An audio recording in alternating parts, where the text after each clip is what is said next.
So then, guys, it's amazing to have you here again and watching another one of our amazing podcasts. Welcome back to the High Ticket Legacy Podcast, episode 3. This is where we dive into the mindset, strategies, and success stories that are changing lives in the online space. I am James, and of course, I am joined by my joint host, Jordan. And today we've got an incredible guest on, Woody. Brilliant to have you here, brother. Woody is an absolute powerhouse in high ticket affiliate marketing. And to anyone listening, this guy knows what it takes to succeed at the highest level. His journey has been nothing short of inspiring. He's played a huge role in pushing boundaries of what's possible in this business. We are thrilled to have him on today and share his story, his strategies, and the insights that have taken him to the top. So then, Woody, we would like to kick it off with you going back to your journey to the very start, and then introducing us to like where you are now and your journey so far in your business. Yeah, for sure. Firstly, appreciate you having me on, lads. It's a massive honor to be asked, and it's all still 5 years later after starting my business to get an introduction like that. This guy's a powerhouse and knows what he's doing. Do you know what I mean? From the very start, like I want to make it clear that before I started this, I could barely turn a laptop on. Never mind use it to make an income. All I did was stuck around. I knew I had to upskill to get to where I wanted to be, and now I'm getting amazing introductions on podcasts like this. So it's an honor, and I still have to pinch myself sometimes that you would have me on something like this. To be honest, and I think that'll become apparent now as I tell my story. You know, from where I've come from to where I am now. So back in the day, I probably would have if two scousers approached me and said, "Yeah, lad, do you want to come over here and do this for us?" I'd probably like, "Listen, lads, my dad's told me not to speak to you, lot. He's in trouble." Because I'm from very close to you boys. I'm from Manchester. I was born in Bolton, which is actually classed as Lancashire, but kind of North Manchester up them ways anyway. Born Royal Bolton Hospital. I lived in a place called Farnworth up until about year 7. So anyone that's not from the UK, that's about 11, 12 years old. Raised in Farnworth. It's quite a rough end of the country, a rough part of the country. Normal childhood. I think I was kind of sheltered from the roughness of it, if you will. When I was that age, my parents did a good job of that as much as they could, up until the point where someone got stabbed outside the shop in year 7, and my dad was like, "Absolutely not, we're not living around these ends anymore." Yeah. So we're going to move to tropical Bury, which is North Manchester. You may or may not know it, which is, to be honest, not much better than Farnworth. No one got stabbed though, which was great. And then I was living in Bury for a long time, basically all the way through high school. I was there. Standard high school, really. Messed around way too much. Didn't get the grades that I wanted to. I say wanted to be honest, I wasn't even shooting for them. I was just like, let's go to school every day and mess around with my pals. That was the kind of attitude that I had. And it showed on when I left school with my GCSE results that had the acronym of fudge, 2 C's, 4 D's, an F, a G, an E, and a U, which is quite ironic because I absolutely fudged high school up. But the reason I didn't really try was because I always had my heart set on the military. I was always like, I'm going in. Do you know what I mean? My granddad was in, my dad was in. I was like, it's just the path I want to take, you know? I ended up in the RAF, basically because we used to go to a place called Southport. I'm sure you lads will know Southport Beach. And we go to the air show there, and I was like dead set on being a fighter jet pilot. I was like, I'm going to be a pilot. I'm going to be a pilot. And then I realized you had to have brains to do that. So that one was out of the window. And then I was like, okay, I'll be a weapons technician, which is basically putting the bombs on the plane. I was dead set I was going to do that. And then I went to the careers office straight after school. I left. I was like, okay, boom, I'm signing up. I think the minimum age to sign up is 15 years and 9 months. And I think I was 15 years and 11 months or something when I walked into that military office in Manchester to sign up. And basically, you have to do a few tests. And I was dead set on being this weapons technician for the planes. And they basically said, "Nah, lad, you're thick. You're not doing that." these tests that we've given you here, you've got two options. You can be a chef or you can be a gunner. I'm like, well, I'm not joining the military to cook shit. I'll shoot shit. You know what I mean? So that's exactly what I did. I ended up being a RAF regiment gunner. And basically that means force protection for any air assets. Within the military, essentially. 2 weeks after I turned 18, after all the basic training, the UK government had a rifle in my hand and I was in Afghanistan for the first time, literally 2 weeks after I turned 18. The only reason I wasn't there earlier is because of my age. My whole regiment went out before me, and I was just sat there, just kicking back, just waiting to turn 18 and waiting for that first flight that they could get me on. Looking back on it now, it's very wrong that the UK government or any governments use boys to do them roles. You know, one of my main roles out there was on the medical emergency response team. So the Chinook helicopters, the one with two blades like that, the big long ones. I was on the medical one of them. I was the protection, the force protection on them. So basically what we would do is we would wait for the call. We would drop into the hottest, not heat either, like the where shit's going down in Afghan at any time, where someone had just been shot, blown up, killed, unfortunately. We would land and evacuate these guys, and as they were being evacuated, it was our job to surround the helicopter and make sure it didn't get shot down, essentially. So you can imagine that after my first tour was 4 months, second tour, I only did two, I say only, I did two tours in the end. Second one was 7 months, so almost a year in the desert in total by the time I was 20, you know, between 18 and 20 years old. You can imagine the mental impact that had on me. You know, I didn't even know it at the time. At the time, that they conditioned me so well and broke me down so much and built me to the person that they wanted to be, that I just cracked on. I did it. You'd see all that shit. People, no arms, been shot, dead. Like you'd kind of just brushed it off at the time because you were so conditioned to do that. But then as I came out, it hit me like a fucking ton of bricks. Do you know what I mean? Like, wow, what the fuck happened there? I don't know if we could swear on this, but there we Yeah, yeah, go. By the totally. way, man. Especially at 18, Woody, that's quite scary because I mean the 18-year-olds of today, I couldn't imagine would even I mean obviously that still happens, but a lot of it, majority of 18-year-olds to go and do that now is gonna shake a lot of souls by doing it. So yeah, man, it's a tough scene that you've seen there for sure. For sure. Yeah, definitely. A lot of 18-year-olds these days are confused if they're a boy or a girl or not, never mind doing things like that, are they? Do you know what I mean? But at the time, it was like I said, they conditioned me so well they did their job there to do that. And then afterwards, when I came out, it was like, wow, like that shit happened. But even then, I was still very much drowning it, you know. I used to hold back on this fact, but I was getting out anyway. I was like 2 tours. I'm not going back there. We lost one of my pals. He got blown up in a vehicle, and I was like, okay, I'm not doing that. Do you know what I mean? Like, no way, man. We come back from that helicopter. Well, just lost my mate, been blown up. Every time we come back with that helicopter, there'd be holes in it. Do you know what I mean? Like, wow, we were just around that. Do you know what I mean? Like, Yeah. I'm 18. I've got a lot of life to live, and I was seeing all these guys that didn't make it. Unfortunately, I'm getting out. But anyway, there's the right way to do that, which is sign the forms and wait 6 months, and then there's the wrong, more fun way to do that, which is take a load of drugs and have a piss test and then get kicked out of the military, which is the quick path to get out. So that's exactly what I did. Not intentionally, you know, but as a 19, 20-year-old lad coming back from Afghan, I had 10 grand in my pocket, and I was like, I had 6 weeks off, and I basically put it all up my nose and drank it. I got tested when I got back and got kicked out. And that was like the start of a really slippery slope and a bad cycle for me, you know, because I was in denial of the things that had happened. I was in denial that I was struggling. So I would drink, I would sniff whatever I could get my hands on. And this was going on for about 5 years in the UK, 5, 6 years maybe. And there was only two ways I was going with that, and that was jail or the Yeah. grave.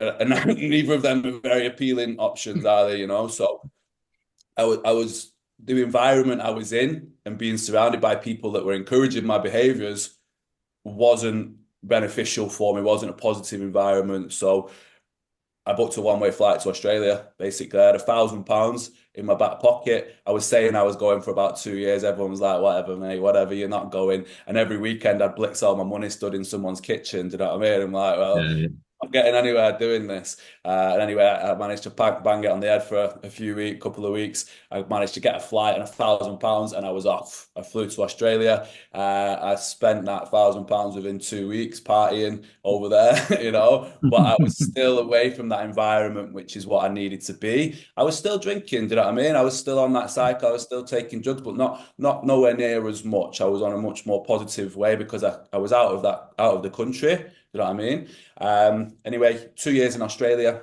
That was my intention to stay over there. My visa came to an end last minute. I was devastated at the time because I was like planning my life in Australia. But actually, as we all know, things happen for a reason. Even if you can't see that reason, like I'm so happy that that visa ended in Australia because I flew to the Philippines. I became a dive instructor.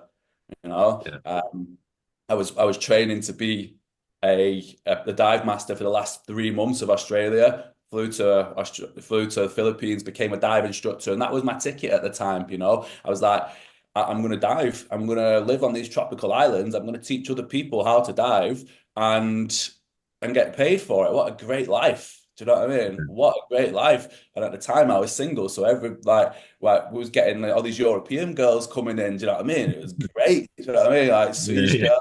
Like, what a great life. I've got buddies here. I'm drinking with them every night. There's new girls coming all the time. I get to teach people to dive. But it was a great life, but it wasn't sustainable, is what I'm trying to get at. You know, I was looking for a way to continue diving, traveling, and earning, but it wasn't teaching diving. Incredible life, but I was on about £300 a month, which you can kind of eat on in Southeast Asia. But if you want to do anything else with your life, it's obviously not very sustainable. And this is the point where I flew to Vietnam. I had a buddy living in Vietnam, and he was teaching English over there. He said, "Come over here. I'm on $25 an hour. You know, you can come and live with us in this house. Rent's cheap, $25 an hour, but you have to be an English teacher." I was like, "Well, I'm not an English teacher." So I got there and I did a 4-year university degree in about 24 hours. I photoshopped an English teaching degree online, put my name on it, and then teaching English in foreign language, the TEFL course, the 120-hour course. In about 3 hours, I copied and pasted the answers offline and became a fully qualified, certified English teacher. And got paid That's so $25 an good. hour. that's brilliant. That's root cause determination right there, man. That's There, brilliant. there you go, mate. There you go. It was either that or go back to the UK and I'm not doing any of that shit, man. Yeah, you know, that's brilliant. And Yeah, were you actually teaching these kids English, Woody? teaching's a strong word, mate. They were young kids that I mean between Yeah, like 5 and 7. So I was teaching them how to say dog, cat. You know, yeah, they already had the lesson the previous day in with a Vietnamese teacher, and Mm, basically I was getting paid $25 an hour to have an English accent. That mm. was it, you know. So it was pretty sweet, mate. It was pretty sweet. And all this time, like the drinking, and I even managed to get myself addicted to prescription drugs over there, you know, because I was still struggling with this. Like I lived next door to a pharmacy where you could get Valium on tap, and I was like, I ended up getting myself hooked on them. I'm taking like 2-3 packs of them a day, you know what I mean? Which yeah, is wild, like 200, 300 milligrams of Valium, which would put fucking half an army to sleep, I think now. You know what I yeah, mean? So yeah, I was still on this like kind of cycle where I was struggling with myself but hiding it. But I knew I needed to change, and I didn't know how much I needed to change until I changed. Living in Vietnam, I fell off a balcony, and this was really the bang on the head that I needed. I was smoking a Vietnamese bong on a balcony after a big night out, and I fell unconscious, and I literally fell off the balcony and whacked my head on a I fell onto a tile floor and broke my fall with my head. You know what I mean, my head was open like that. I've got 19 stitches in the back of my head, and I think if I would have been conscious, I probably would have died that day because I would have tensed up and probably snapped my neck or my back, you know. And anyway, this was the bang on the head that I needed. And a few weeks later, I met a girl. I call her my guardian angel now. She introduced me to the high ticket affiliate marketing business model. She was already doing it. She was very new to it. And now that girl, she started off as my coach, my mentor. Now she's my life partner, and we've got a child on the way. So she literally changed my life for the better in every single way. When we first met, she introduced me to self-development, and she was giving me these books. I remember she gave me one called The Magic. I was like, what is this woo-woo bullshit, man? But you're pretty fit, do you know what I mean? I'm going to go along with this. I'm enjoying your company kind of thing, do you know what I mean? Yeah, I'll read a book, no problem at all. But she really got me on the right path and helped me sort my shit out. And I got my I take it affiliate marketing business started. I had no clue what I was doing, and now 5 years later, I'm here with a very successful business. And I've sorted, for the main part, my head out as well. You know, it was actually only 18 months ago on this long journey. I got out of the military in 2011. It was only 18 months ago, on New Year's Eve, when the fireworks went off, that I had a breakdown. And then that led to me realizing and admitting to myself the big scary words that I've been avoiding, the big scary letters that I've been avoiding, PTSD. And then I got a lot of therapy, 16 sessions, got diagnosed with that. And I'm on the uphill path from that. I've realized that it's obviously a lifelong thing, but a lot of that is being left in the past now rather than lingering over the top of me, you know. And the more I carry on, the more successful I become, the more I work on myself and my business, the more I realize I've got a lot to live for. Back in the day, I realized that the more, when I look back, I didn't give a fuck if I lived or died. Do you know what I mean? As dramatic as that sounds. So to go from that place, that mental place, that lack mindset to here today, to being invited on to this with you guys that's exact, to come full circle. That's why it's an honor to be here today with you guys. It really is. And I'm sure we're going to go deeper into the business side of things on this podcast, right? Amazing, Yeah. that, you know, so good. It was amazing that, Woody. Your story, man, is like, it's like you've lived 10 lives in a short space of time here. Like it's honestly like to listen to like what you've been through and how you've navigated that to where you are now. It's inspiring in itself, because where a lot of people would probably break, like I know probably a lot of young men would probably break from being in those like military situations that you've been in, the things you would have seen. And as you say, you're kind of conditioned to bottle it all up and keep it in a safe jar in the corner of a room and not look at it. But then obviously you've come out, you've went on to another journey where you're seeing yourself going traveling, and you know you were doing diving. You probably found a little bit more love for diving there and wanted to do that full time. And as you say, came full circle to where you are now is huge, man. And the part where you mentioned about your guardian angel there, I'm pretty similar to myself. So my wife is, I've been with her for 10 years, well 11 years actually. She'll kill me if I say 10. But you know, she's always like the one to always guide me in the right direction. If I come up with something and it's not quite the best of ideas, she'll tell me. But you know, even when I started this business myself, it was kind of like I thought she'd see it in a really bad light, as a lot of people do. And luckily, she was like, "That seems really, really, really good. Like, I would encourage you to do that." And that was like, well, fucking hell, I wouldn't have expected you to say that at all. But okay, yeah, I'll go all in now, type thing. So yeah, I can totally agree. Sometimes, like a lot of us men, we need maybe someone there just to guide you in the right direction, and you know, in a form of a missus or a partner is great. So as you said, we'll dive into some amazing questions around the business now, but based on all the things that you faced there and where you are now, so what was the most significant setback you faced throughout maybe your high ticket affiliate marketing journey, wherever that may be, at the start, midway through to where you are now, and how have you kind of bounced back from it? So biggest setback really, man. Great question, mate. Great question. With business and life in general, like the story I just spoke about, everyone's got their own story, right? Life doesn't go like this, does it? It's got massive lows, massive highs, massive lows, and that's continuous no matter how much work you do. life's going to throw shit at you. Business is going to throw shit at you, isn't it? You know.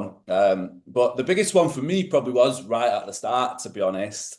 I think one of the biggest things, and rightly so, you know, when anyone gets a business started, that enthusiasm's there, that drive's there, that why's there. You've got them big goals, you want to smash them. With what we do, it's made very clear when we come in, it's not some kind of get rich quick scheme. We know it's not going to happen overnight. But I remember when I first got started, I don't think people on the podcast will know the ranks, but 6A, it's like one of the biggest goals that we all shoot for. And the average time is probably 2 years, let's say 2-3 years, right?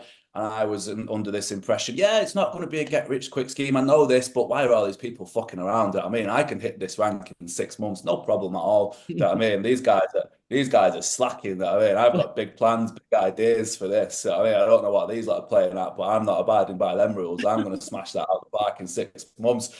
How wrong I was, right?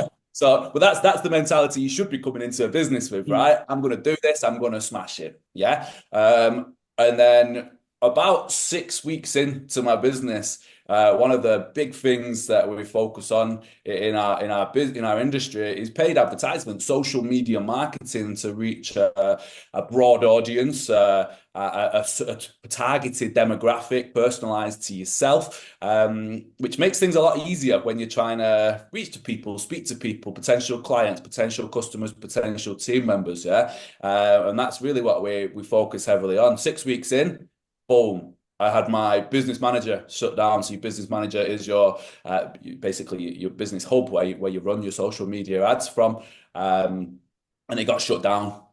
I was like, no, this is everything. No, this is where the shit happens. Like, what am I going to do now? You know, and I'd be lying if I didn't say I spat my dummy out. Okay, but I picked it back up very quickly. For a couple of days, I was like, "Fuck this, man! What am I going to do? This is bullshit."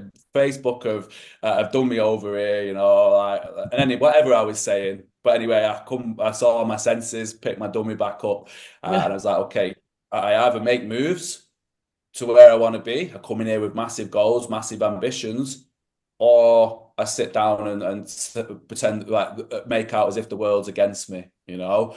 So the biggest setback was that being put down, but how I bounced back from it, I learned new strategies, new ways. So I went down the organic path, you know, and I was starting to reach people, reach out to people more along the cold message side of things, which sometimes cannot be the most prettiest thing in the world. I always refer it to like the old school door knocking, you know. I used to do it one of my first jobs in Australia and get told to fuck off all the time. People setting the dogs off on you and that, do you know what I mean? Because it's not a targeted demographic, is it? There could be anybody behind that door, right? Yeah, you can pick certain areas of the country or world, wherever, you know, to try and get your people. But the fact of the matter is a lot of people aren't going to want what you want. But it did me a lot of good and gave me the thick skin that's required when dealing with humans, right? We're in a sales role here. We're in a human-based marketing, so we're always speaking to people. And the fact of the matter, part of what we do is rejection. Yeah, it's gonna happen. So at the start of my business, to go to this and doing the cold reach outs and getting rejected quite often, yeah, was actually a massive benefit for me. And I'm happy that happened because it gave me the resilience to move forward. And then 9 months later, when I did get my ads manager back and I was generating warm leads and I was running advertisements and had all my automated systems set up in place, so people were coming to me, and then when I'm reaching out to them, they're saying, "Wow, thank you for your response. I've been looking forward to hearing back from you since I first saw your ad.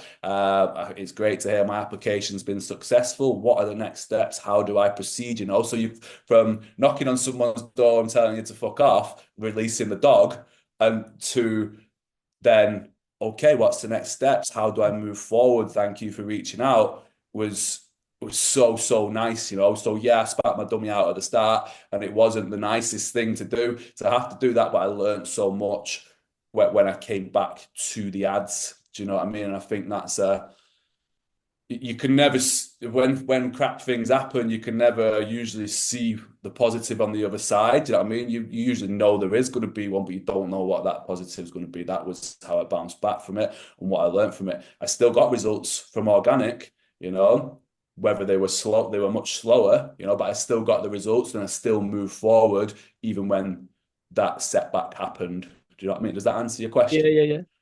Definitely, yeah. That's great. That would and like this that situation right there, you've probably had to put yourself in a position with your mindset that when that situation did occur or that situation does occur, you can actually instead of like I know you said like you spat your dummy out at the start, but then you actually had a realization of like, okay, like let's take a step back, let's see how we can move forward. So, Yeah. like speaking about that and like when you've been through that, how important was your mindset around that whole situation to actually get you back on track into the position that you needed to be in? Do you know what I mean? How important was my mindset to to Like to get you back not on track, yeah. incredibly, incredibly important, and I think resilience is the word Mm, that's most most suitable there. And I think it's something that you need when you're a business owner, when you're an entrepreneur, yeah, it's absolutely something you need. And if you've not got that, or you're not willing and open to working on that kind of mindset, then maybe the 9 to 5 is for you, and you can do that until you're 70, please yourself. Do you know what I mean? Or you can work on yourself now. You can work on that resilience and understand that things are going to go wrong, but I know I want a better life, and that knowing and that understanding that I want a better life. Okay, yeah, this is difficult, but how the hell do I bounce back from this now? mm, What's the workaround? yeah, And I think something that's massively important with this business model and any business model, any business that you undergo, you need to work on this before you can work on the business. Start with this, start working on the business and build them both up together, so when these bad times, when these the times that you don't really want but are yeah, inevitable happen, yeah, you've got that skill set, that toolbox to deal with them, And yeah, going back to that book, the magic, it was all about gratitude that she thing. And at the time, I was like, oh, whatever, do you know what I mean? But how many times have I used that throughout my business? More times than I can than I can ever that I could count.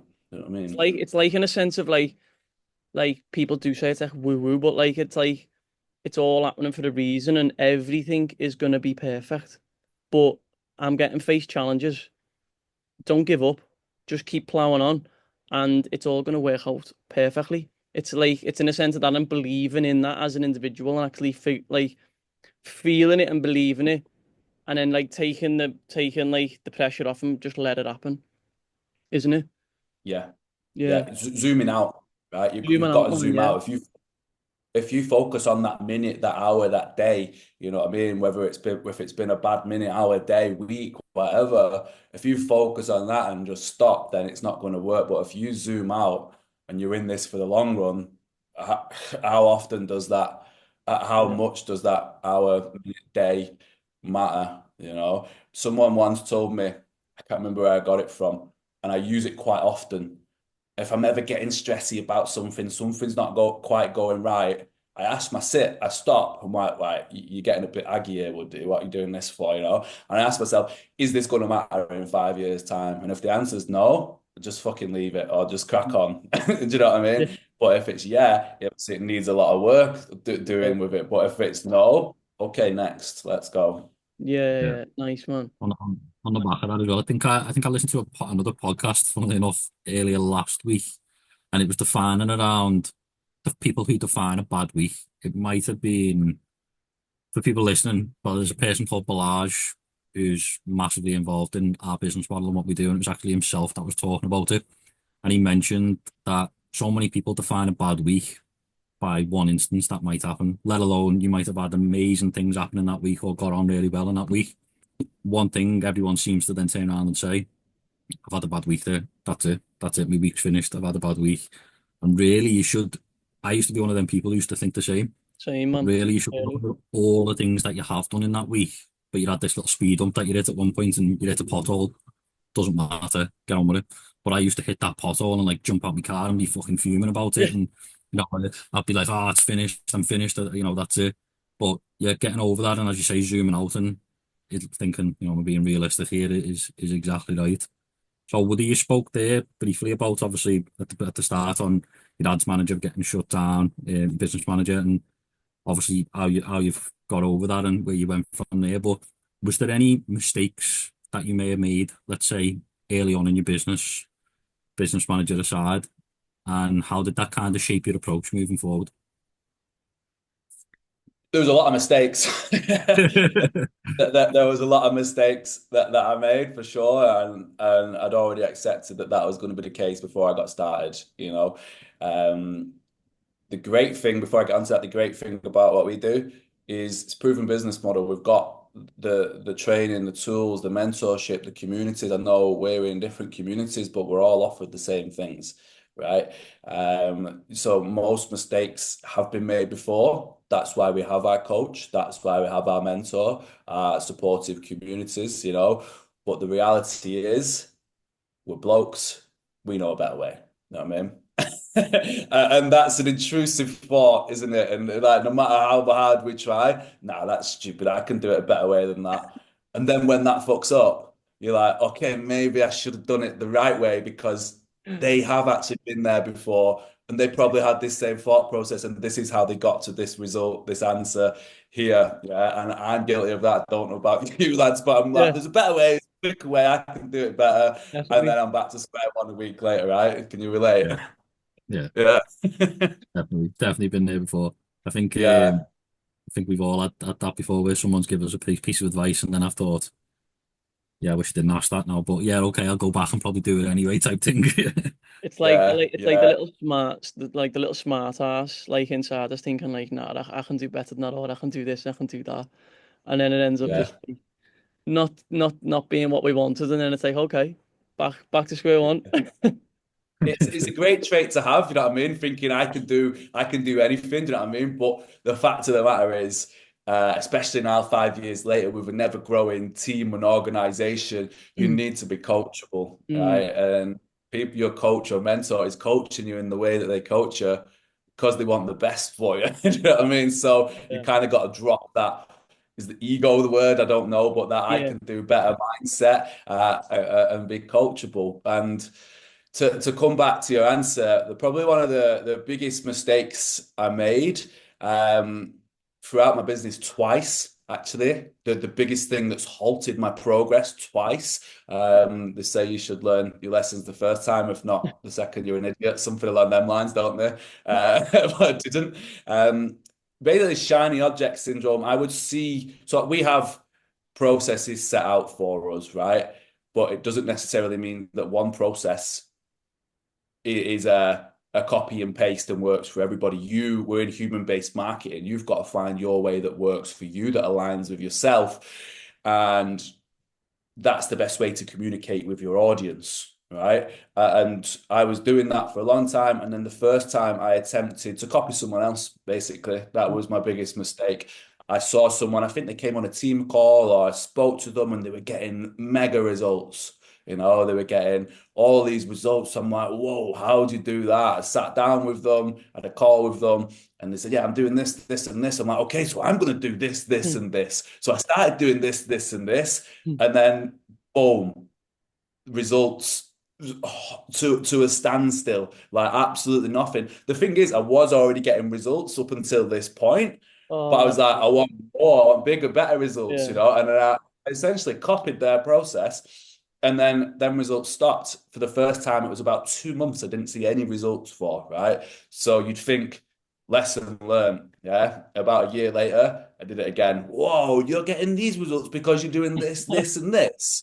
I'm going to do this, this, and this, And the fact of the matter is, yeah, we've got the training, the tools, the mentorship, but you've got to you've got to put your energy, your heart and soul into this business to make it work for you Otherwise, you're trying to be someone else, and even if it did get you results, trying to be someone else and do it the way someone else do it and speak how someone else speaks. How long can you keep that up for anyway until you're exposed, kind of thing? And why do you want to live with that? When am I going to be exposed? Absolutely not. I want to be my true, authentic self, and I want to run my business how I run my business.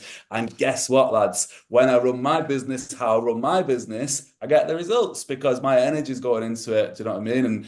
And my people are feeling my energy, and I'm being real, true, open, authentic, and that is being reciprocated from the people that I'm speaking to.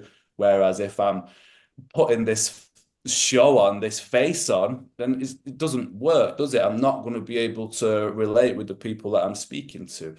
So the biggest mistake I made was not being me, not being me. And I think that's actually such a great, great thing, because what other business, I'm sure there's a couple out there, but not many, right? Do I get to be me and see the results? So what other business, when you think about it, most businesses, you're normally you're thinking corporate, right? And there's a lot of structure and a lot of things that you have to follow. In what other businesses the more you are your true, authentic self, the more that you tell your story, the more that you get yourself out there and show you, yeah, do you get more results? You usually don't. There's a lot more to it. This is one of the beautiful things about this, that your audience is going to relate to you. So the more you get yourself out there, the more you speak about your story, people relate to you, the more successes you will see. And that's a beautiful, beautiful thing, in my opinion. Do you know what? Yeah. I'd like to add to that as well, Woody, because and I'll ask you my question in a sec. But basically, we speak to a lot of lads, like our audience are lads, and like I feel like there's a lot of skepticism around like men like expressing themselves like openly on social media, or like speaking like passionately about what they want to do, how they want to help people, how they want to change, how they want to like be a better version of themselves. So like stepping into that power, fucking what everyone else thinks, is like that's gonna uplift you. And again, you're vibrating on a whole other energy there. And like as I've just been saying, and like I feel like a lot of lads kind of hold back from taking action on this opportunity because they may feel like the friends may take the piss, or they may think, oh, I'm not gonna do that because of this, or I don't really want to expose myself. But like really, the they could literally reach a very high level in this business and actually grow into a better version of themselves from implementing this and exposing themselves to this amazing business. Like, what would you say on that? 100%, mate. I definitely had people, friends that had negative opinions when I started my business, and at the start I had no results to show them. Do you know what I mean? So all I could say was just watch this space, lads. Yeah. Watch this space. And they would essentially just laugh in my face and say, yeah, whatever, and assume that I was going to be back in a job within a year. Do you know what I mean? Them negative opinions are there, but the big mindset shift that I had, because at the start, I'm not going to lie, do you know what I mean? I was like, oh my God, what? I've got to get myself out there on camera, and everyone on social media is going to see it. I've got like all these people that see my stories, and like, what are they going to think? But one day I had this realization again, that the mindset work, the personal development Mhm. work. I realized that, okay, I've got two options here. I can, wow, celebrating now, aren't we, Happy with it? birthday. I've got two options here. I can either let that sit with me and think, oh no, what if John from school, what's he going to think about this content that I'm posting? All right. Or one of my pals from home. I can either let that get to me so much that I don't progress in my own life, my life being the key words there, right? Um, or I can just think, fuck them guys, I'm gonna get it out there because I know the power of this. I know where I'm going. I know how I want to live my life, and just get it out there anyway. And to be honest with you, if they want to follow me, if they want to laugh at me, if they want to laugh behind my back, I'm not asked. Do you know what Yeah. I mean? It empowers I'm you not as well. asked. Do you know what I mean? You stay in your job, John. Do you know what I mean? Like if that's what you want to do, and these people that had negative opinions at the start, not all of them, but a couple of them have come out, especially after they've seen some successes, some big successes that I've had in my business. My first 5K month, my first 10K month, I had a 15K month in October, and then the same people that I'm speaking of have come out and said, amazing, well done, I'm proud Mm, of you, lad. You know what I mean? I'm yeah. so proud of you, well done. You know what I mean? So I'm not going to lie, like it's an ongoing thing. Do you know what I mean? What are the like them? What are people going to think? But the more you're at the start, it's difficult. But the more successes you see, and then the more people come out, it's very rewarding. Do you know what I mean? Yeah. And I think this is one of the great things that me just being me, a lad, especially people that know you from back home, that they know what I used to be like. Do you know what I mean? I was the guy in the pub that was spent most of the time in the pub toilet rather than actually actually in the pub. Do you know what I mean? So for them to see that happen and then it come full circle and them reaching out, and I know they had negative opinions to say, well done, Woody, mate. Well done. I'm proud of you. It's like that's a very firm, like what's the word I'm looking I for? know what That's you're a saying, very mate. it Yeah. reiterates Yeah. that I was right to not give a fuck what people think. Do you Mm, know what I Yeah. mean? yeah. Yeah. And Sometimes as well, I think that the people that are maybe coming out to pat you on the back type of thing, they might have been the ones back in the day saying, "Oh, what the fuck's he up to? What's he talking about here?" And then I think they kind of hit a moment of realization when they see you've done well and go, "I'll give them a message," because it's Yeah. Yeah. kind of a Yeah. bit of self-guilt in Feel themselves that guilty. Yeah. Yeah. I've talked shit about him. I'm gonna say, oh, fucking great to see. Do you know what I mean? And Yeah. I think I had that a little bit in the beginning. Obviously, I haven't had the success that you've had yet, Woody, and long may it come. But I was petrified of maybe putting myself on a camera. I was petrified of maybe going on a call, despite a job that I have where I'm always on calls to people all the time, yeah, face to face, all over the world. I was still scared about speaking about the business, doing what I was trying to do for not just me, but my family. And similar to what you mentioned there, I was concerned about what someone would have to say. And it was James who pointed it out to me. He was like, why are you going to be bothered? I've known James for a long time, and he just told me straight, and he was like, why are you bothered? And I would literally, my answer to him made me feel more embarrassed than it would of me putting my face on the camera, because it was because I'm scared about Joe Bloggs from down the way is going to say something. And he was like, yeah, we'll think about what you're saying. And then it kind of just flipped a switch and thought, yeah, fuck it, I'm going to go for this. I'm not really going to care what anyone thinks on the camera. And now I don't think twice about it. It's just part and parcel of the job, and well, not a job, but part and parcel of the business, and goes hand in hand. Yeah. yeah. That's amazing. I think a massive thing on this point is the more you get over, the quicker you get over that, and the more you get yourself out there and show Joe Blogs down the road what's possible here. Yeah, he might be laughing at you right now, but when he starts to see results, you know what I mean? He could reach out to you, and the massive positive hit, you have the potential. We all have the potential to change lives. Do you know what I mean? By changing our own lives Yeah. and putting it out there and showing other people what's possible from just us being us and doing what we're doing, we have the potential to help other people get their businesses started and start working towards their goals, towards whatever freedom looks like to them. And I've got a powerful story with that. I know a girl from back when I was in the military. Not spoke to her for years. We used to go on nights out and stuff like that. She was just like one of the mates around there. And she not spoke to her for years. She reached out. I think it was the first time I made 5K in a month. She reached out and she's like, okay, I've nearly blocked you a few times because you're pissing me off with some of the stuff that you post, and I think that was coming from like a jealousy. I'm not capable of that kind of place. Do you know what I mean? But then when she Mm. saw this post that I was having these big successes, she said, okay, I want to learn more about this. Have you got any information you can send me across so I can learn more? I was like, of course I have. So I sent her the information. I pointed in the right direction of the trading platforms that we have. She watched it all. Now she has her own online business, Yes, and that's good. she's just started after a year. She's just started seeing the results that she wants to see in the business and is well on her way to quitting her job and changing her life. And how did that happen? Because I fucked off that intrusive thought that what if people care? What Mm. about people's negative opinions? And because I got rid of that, now I've actually changed someone's life. Like the physical evidence is there, and how powerful is that? That's Yeah. super powerful, isn't it? So Yeah, powerful, man. Go on, Judd. I think sometimes we can get caught up in this business and you forget from time to time and shouldn't. You should always remind yourself that you've got a key there for someone.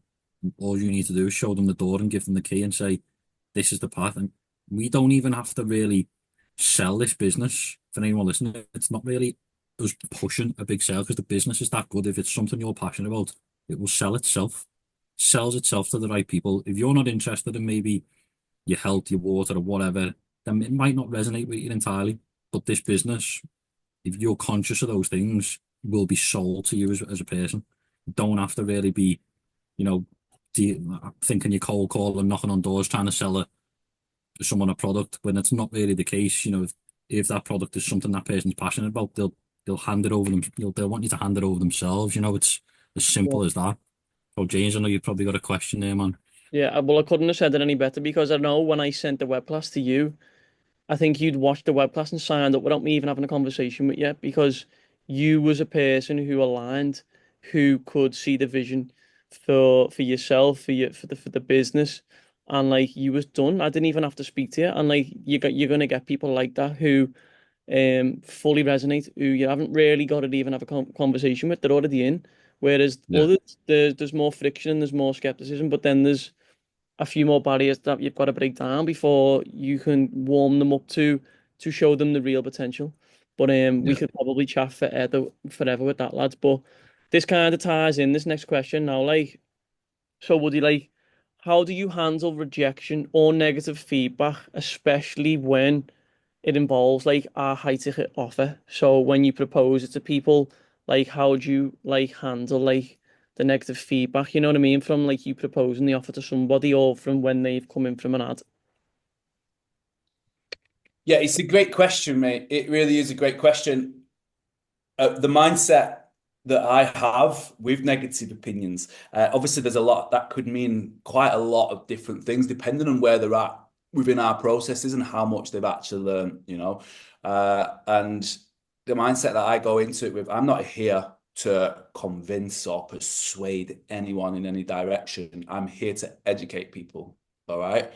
I'm here to educate people. So if people come into this before we've even got the chance to educate them and have had a serious conversation and sent over the training videos that we have, and they've got negative opinions already, I'm sorry, but you're not the kind of person that I'm looking to work with. If you're not open-minded enough to even watch a short 40-minute video, and then if you decide it's for you, the 5 hours worth of training that we offer after that, if you can't even dedicate that time and you're not open-minded enough to dedicate that time, then I'm sorry, but this is not the opportunity for you because we're talking about starting a lifelong business here next. As simple as that. I'm not here to convince or persuade anyone. And I'm honestly quite harsh with that. I do tell people to get gone quite often. You know what I mean? And it took me a long time to get there in my business, to be honest. I used to be a bit too pally-pally with people, and I'm trying to like basically coming from a place of desperation when I just started.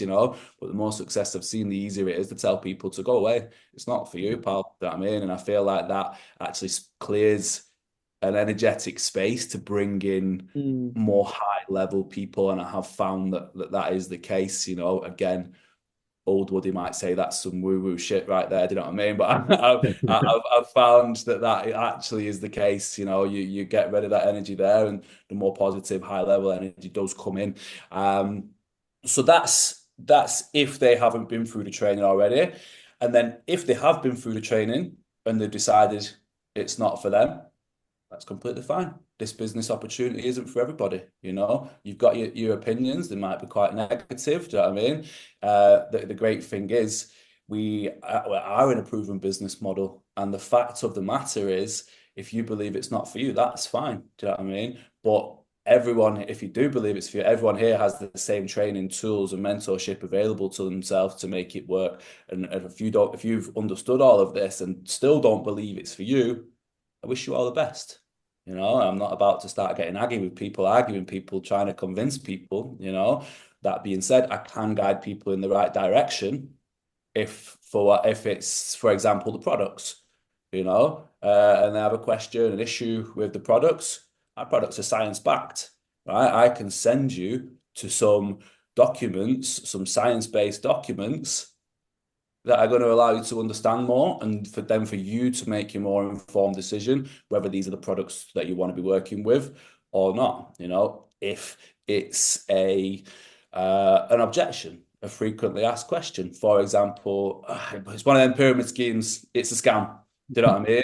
Like, it's quite a common thing. And I do think that most people don't actually know what they're talking about when they say pyramid scheme. Just John down the pub told them to be cautious of pyramid schemes, and as soon as they speak to you and it's something online, they just assume that, oh, it's a pyramid scheme. Things like that. I'll have a conversation with people, and that conversation will always start with a question. Let's use this for an example, pyramid scheme. Okay, I understand your skepticism. Let's be real, there are them scams out there online these days. You do have to be cautious. I completely understand. I was exactly the same when I first started. You have to be cautious, right? But what is a pyramid scheme? In your own words, can you describe it? And for that example, a lot of people say, oh, it's just the guy at the top takes all the money, and I'm going to get started and I'm not going to see any results, and someone's going to run off with it in the end. And like I said, we're talking about someone that's been through the training here. It's like, okay, but did you understand that we work with an 8-point commission structure? And after between 4 and 7 sales, after your learning period, we like to call it, you're going to know everything that you need to know, and you're going to be receiving all 8 points of commission and taking 100% of commission. No one else is going to earn from you. Do you still believe that this is a pyramid scheme? Oh yeah, actually, I do remember the 8-point commission structure. Yeah, you might be right, actually. Yeah, actually, no, okay, yeah, let's carry on. Yeah. And a bit just the conversation and whatever that objection may be, you can always bring it back to the facts about our business model. And if they just keep giving you and giving you and giving you, they're basically there for an argument. See you I'm not later. here to come. Well, do you know what I mean? See you later. Yeah, yeah. Yeah, couldn't agree with that more really, because as you say, putting your energy in the right place at the right time, or like it might not always be the right time, but if you get the sense that someone's just, kicking your tires, wasting your time, having the ability to back out, what you've said there is bang on the money really, because one time is money, and you focus your energy on the right people, and the next person through the door could be the perfect person. So yeah, I suppose for anyone new, I mean, similar to myself and James, obviously still in the early stages, having that little bit of authority in the beginning is crucial. And I look back still to this day, I know you probably do the same, James, that Yeah. maybe conversations I've had with people and I'm conversating on the business, and I've probably spent a lot of energy on a Karen, sorry, anyone listening, your name's Karen. And Karen's been asking me questions, and I've been giving her great voice notes back, and then she says to me, I'll get in touch with you tomorrow, and then she blocks me, and I think, fuck, I've spoke to you for a week, like I've had those people, and I know, Woody, you've probably had the same, and James definitely had the same. Definitely, man. And Yeah. yeah, like you do get a lot of people who will want to waste your time and ask questions, and like the it's like you're telling them everything, telling them all the facts, everything, and it's still not going in. So for us, it's like, okay, well, go and wherever you want to go. See you soon. Keep watching the journey, and then I may have you here in like a year's time to bring you on this journey with us. Um, so yeah, we could go on forever with that one too, couldn't we? Of course, because we've probably seen it all. But I know you've got a Yeah. question there, George, so I'll let you dive in. Yeah. So common challenges then, Woody, what people face in this industry, what would you say is the main challenge that a lot of people face when they step into this online space? And I know we spoke a little bit on putting yourself out there on camera, but what's a common challenge that people face? Staying consistent in this ever growing digital age that we're in, and the instant gratification age is probably a better way to put it. We're all scrolling reels, Tinder, grinder, whatever your thing is. You know what I mean? I know James is on that. This is just downstairs, mate. Right, and she's on Tinder. But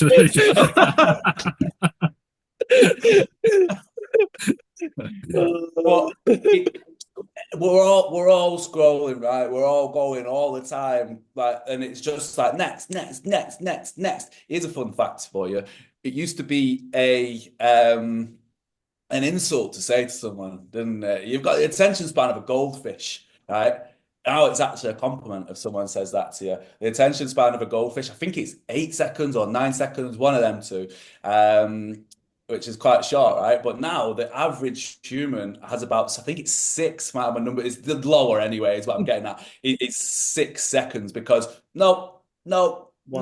no. Yeah. You know, so if someone says you've got the attention span of a goldfish, that's it's actually a compliment these days. But this leads into the consistency thing. Like any business requires consistent time and effort. You know, if you speak to someone that has an old school brick and mortar business, people don't see any kind of profit or even return of investment for 3 to 5 years, which is pretty standard. And if you get in there in that time, you're all right. You're doing all right. You know, online business, it can be done much, much quicker. Do you know what I mean? But because it's online and a lot of people like kind of relate things, I think anyway, people relate it to crypto. You invest some money and you get loads of money out the other side quickly. Do you know what I mean? But no. Wait.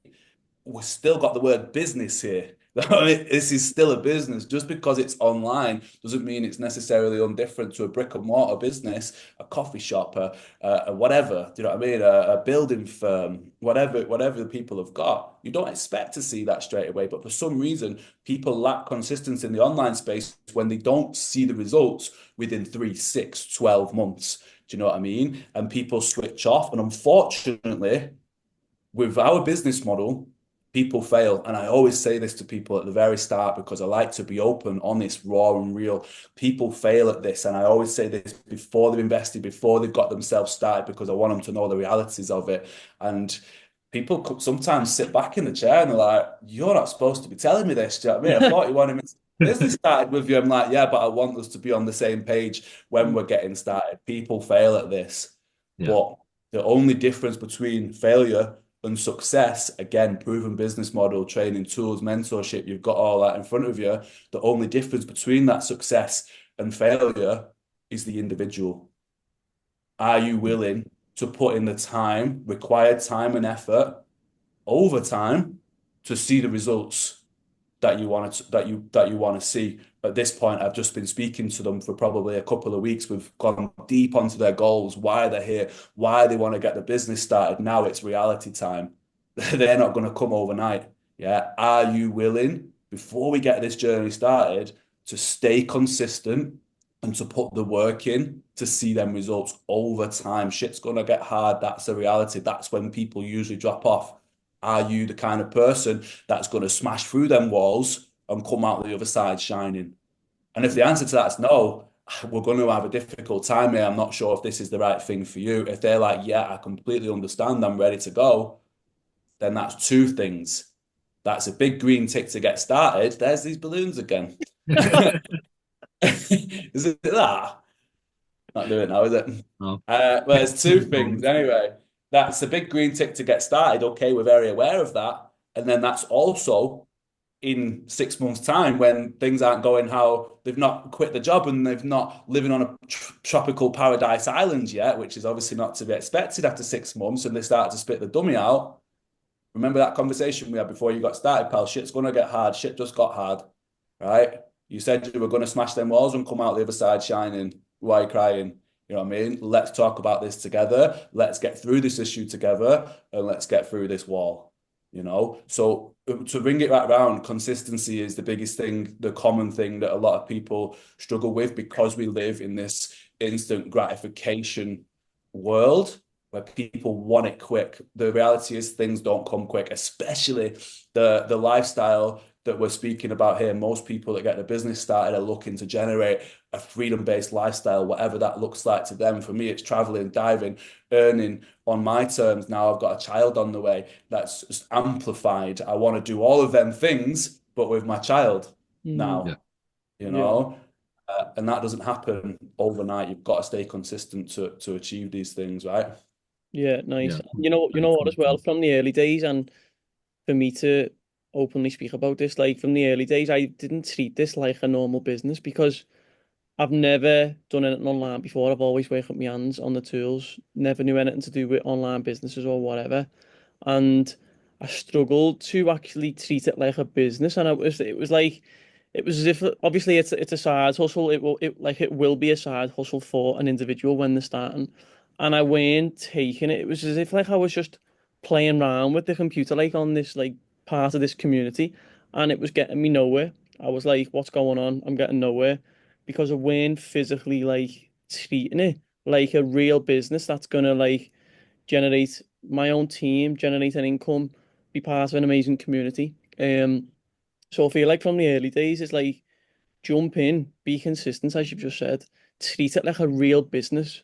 And yeah, you might get there quicker than the others, but who knows? But like, yeah, treating it like a business is like crucial, I think. Feel like from the early days, which I look back and think I probably should have done that more. Well, I should have done that from the off, really. But like, you can't really go back and obviously go back to that state, can you? But I feel like that was a great point, to be honest with you, mate.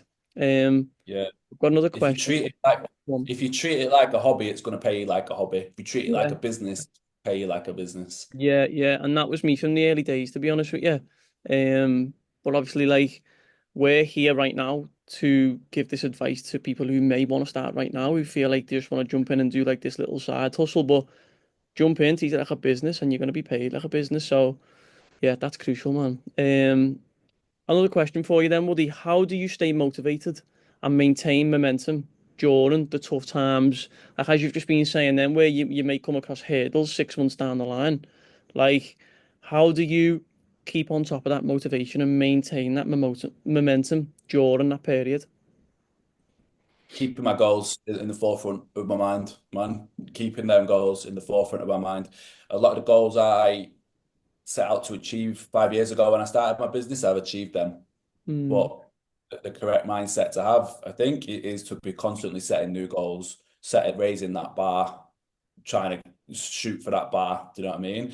And when things get hard, remember why I'm here. Remember what I'm doing. And now that I know that you just had a baby there, George lad, and that's so you can definitely relate to this. That is as human beings the biggest driving force. Yeah, it's cute to want to go out and travel and earn, right? Yeah, it's a selfish reason, and I use selfish, but yeah, everyone wants to do that, right? It's a great thing to do with your life, but as soon as there's a new human in there that you're gonna be taking care of, that is the biggest driving force. And like I said, the bar's always being raised, and it just went up a few pegs now with the news of baby on the way, you know. So with that driving force there, when shit gets hard, you know, okay, am I gonna keep spitting my dummy out, and is my baby when they're older gonna say, oh yeah, dad works in a standard 9 to 5. He did have this business once, but he quit it because it got a bit tough for him. Do you know what I mean? My dad's a bit of a bender.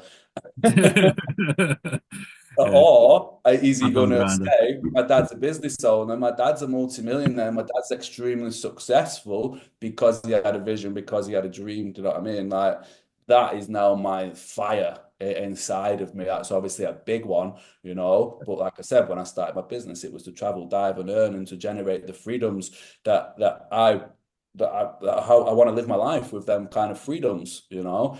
And the lingering, especially at the start of the business for anyone that's going to get started, you know, like James said there, that it's going to be a side hustle at the start. Once you've got started, you've got two options when shit gets hard. Do you quit and just crack on with that job that you obviously hate? Otherwise, you wouldn't have got a side hustle and with the intention and turning it into a full-time income to quit that job, and then always have that lingering thought that, man, I could have been so much more, especially as a bloke. Do you know what I mean? The providers Yeah. that we instinctively are. I could have been so much more and done so much more with my life is heart-wrenching for a bloke, you know, especially providing for a family.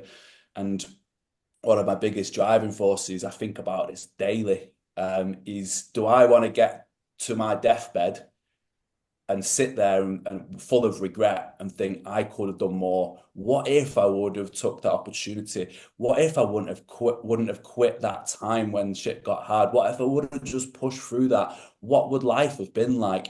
And that is the deepest regret anyone can have, man. You sat on your deathbed at 90 or however old you get, you know, and thinking, what if life could have been more? That's a big driving force for me. So how do I stay motivated and maintain momentum when shit gets hard?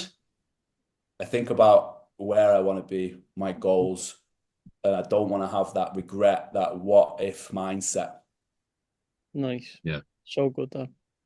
Totally agree with everything you said there, Woody. Like, even I know you touched on the part there about you've now got a baby on the way, and that does shift a lot of men. Sometimes it takes that little realization to go, okay, I'm going to be responsible for a life now, Yeah. not just my own. My time's going to change, my responsibilities are going to shift, and something that actually lit a bit of a fire in me, I'll just briefly touch on, is in my current job, which I am still in. So this business is still actually my main priority alongside my job until obviously that shift does come. Is I work very closely with a CFO. He's worked very hard all his life, fair play. But something that always stuck out to me, it was around Christmas time last year. And I was asking him, what are you doing around Christmas? What's the plan? And I knew he had 3 or 4 kids, or does have 3 or 4 kids. And my assumption was he'd be spending his time with his family, going away, doing whatever, earns good money. He turned around and said that he'd be staying in a 1-bedroom apartment in London on his own over the Christmas period because he's split up with his wife and his kids don't want anything to do with him. And I just asked the question as to what happened there, and he simply just said, I chose a 9 to 5 over my family. And I thought, that isn't definitely not going to be me, because in an ideal world, the job that I'm in, that would eventually be probably a position that I would like to go for in 5, 10 years' time. Back then, and by when I say back then, I mean like a year ago, I'd been in that mindset. And I used to have a lot of respect maybe for people in them positions and think, yeah, they're fucking great people. They've worked hard. They've done this. They've done that. My mindset has kind of shifted, and I have less respect for the people that are in them roles and more respect for like maybe the likes of yourself, Woody, and people who've gone on and done something for themselves. And I was only saying this to Jay the other day, people who are grafters working 7 days a week. Obviously they work hard. I don't have massive amounts of respect for them anymore, because I think, why are you wasting all your day doing this? Try and do something else. And yeah, I've had that massive 180 recently in my life that's gone, the general grafter doing this, doing what they're doing on the tools or in an office is kind of, I think you're wasting your time, wasting your life, you're wasting your energy. Try and do something else. And I just thought I'd touch on that just on the back for anyone listening, that if you're maybe still in that mindset of thinking that people who go out and graft every day are the real workers, the real grafters, maybe it's just because they haven't been shown another way of working and they've been fine-tuned to go down that path. I know, Jay, you were on the tools for a long time. Your dad was on the tools for a long time. My dad was Still is. hands-on for all his working life, my dad, and then retired with Parkinson's. Do you know what I mean? Like, that was his retirement gift. He got Parkinson's and he's still suffering with it now to this day. So to see people go through that and come out where they are now, it's kind of big realization moment to try and do something with your life while I'm in my 20s now. And hopefully, 5, 10 years time, be in a much better position with this online space. You So will be. yeah, exactly. That's it. That's the attitude. That's the attitude. So I know we've only got time for maybe 1 or 2 questions there left, Woody, but I know your story is incredible and you probably wouldn't want to change it if you could, but if you had the opportunity to say, like, jump in a time machine now, get in the DeLorean, go back in time, would you change anything? Would you have done anything differently? From the start of my business, you mean? Yeah, yeah. I would have invested in myself much earlier. Uh, when I say invest, I mean courses, Yeah. upskilling myself, Only later down the line did I stray off course kind of thing and look at how other entrepreneurs, other business owners are running advertisements, for example. and different ways of doing it than everyone in the community, which is great. A lot of people get a lot of results, but I want to, like, since then, I've learned how multiple different forms of business models run their businesses, and like quite deeply dived into their structures, their processes, how people done it, and take small parts. As I often see it as a big puzzle that I'm trying to get. I'll take this one course, I'll do it. And like I said, we don't copy everything that they do. It doesn't work. But that one process, that one structure, maybe even that one sentence that they use, I'm taking that piece of their puzzle and sliding it into mine and making this, So I wish I would have done that earlier and invested in myself much, much earlier, because that's helped me greatly for sure. Yeah. Yeah, I think that's something as well. We touched ego-wise. Like some people think in the beginning, you think, oh, I don't need any of that training, don't need any of this, don't need to invest. But just by doing them little things and taking pieces of the puzzle, you put a perfect picture together. Yeah, definitely. And I think relating back to what James said there, take it a bit more seriously as well. Like the first year, I've started my business when I was in Vietnam, so I was still teaching English. Like I said, like we've spoke about, that was my side hustle at the start. I was teaching English then, and I was still drinking. I was still taking, no matter how hard I tried, I was still taking prescription Valiums, on a night time most nights, and that. Looking back on it, I wasn't taking it as seriously as I should have been taking it. Do you know what I mean? And I even come out on my stories, like I'd have a few beers, a few Valiums, I'd get out on my stories, and I look back at them now, and my eyes are like this, I'm all over the place. I'm like, who's gonna trust that guy? Who's gonna relate to that guy apart from your idiot mates at home that are sat in the pub? Do you know what I mean? Like, nobody's gonna take that person seriously. So because I didn't take myself seriously, nobody else took me seriously, which is obviously very understandable. And I would definitely have changed that and dialed in and knuckled down much, much earlier for sure. That's so good, man. And I'm gonna go off script here because we are coming up to the end of the call, at the end of the podcast. But like, to wrap everything up, Woody, what would you say to the individual right now who's maybe sitting back on the fence, wanting to start a new avenue? It could be business related or whatever it may be. They're sitting back and they're thinking, oh, I just want to do it, but there's something holding them back. What would your advice be to them individuals? I would advise you to sit down and ask you, how much do you want change? Mm, Are you happy with the way things are going in life at the moment? Your job, finances, relationships, is there any tensions there because of job, finances? Do you know what I mean? How much do you want to make the changes that I'm sure you tell yourself, I'm sure you tell other people, one day I'll be this, one day I'll do that. How much do you want to make them changes? And do you want to end up, do you want to be that guy that says one day, one day, one day, and that day never comes, and you end up on that deathbed thinking, man, what if? The biggest thing I would ask you and recommend you to sit down, how much do you want to make them changes Yeah, that you constantly tell yourself you want to make? mm, crucial, perfect. crucial. Absolutely bang on. Bang on. Yeah. Woody, we massively appreciate your time. And we're just going to wrap it up. So that's another powerful episode of the High Ticket Legacy podcast. Massive shout out to Woody. Woody, really appreciate your time and coming on, man. It's been perfect and everything we wanted from the podcast episode with you. The authenticity of it, man, and everything you shared, it's inspiring, especially for coming from a local area like ourselves, where we are. It's great. And if today's episode has inspired anyone to give you that push, don't let the momentum stop you. Take action, take it with you throughout the day, whether it's reaching out, learning more, or just believing in what's possible. Make that first move. And if you find anything valuable from the conversation, don't forget to subscribe. Let us know your insights and your thoughts. Your support means absolutely everything to us. So we'll be back next week with some more stories and strategies with a new guest. Woody, thank you very much, my friend. We appreciate it. Thank you so Thank you much. for having me. Really It's a appreciate it. pleasure. Thank you so Take much. care, man. See you Cheers, soon. lads. Bye bye.